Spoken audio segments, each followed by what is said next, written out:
జగన్ను తిరుపతికి రాకుండా ఆ స్వామివారే అడ్డుకున్నారంటున్నారు టీడీపీ సీనియర్ నేత బుద్ధ వెంకన్న. కల్తీ నెయ్యితో లడ్డూ ప్రసాదం చేయించిన జగన్కు ఆ దేవుడే బుద్ధి చెబుతాడని అన్నారు.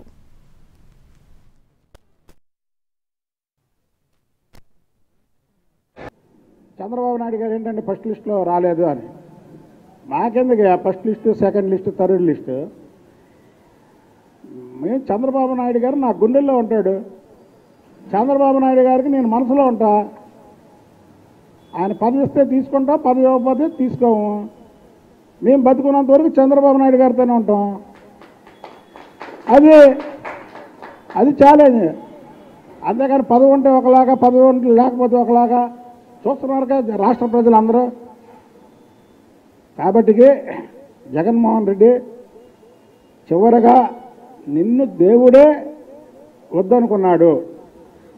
నువ్వు కొవ్వు కలిపిన నెయ్యిలో లడ్డూని తయారు చేసినటువంటి జగన్మోహన్ రెడ్డి నన్ను చూడడానికి వీలు లేదు అని నీ నోటితోనే ఆ మాట పలికించాడు. అది ప్రజలందరూ కూడా తెలుసుకోవాలని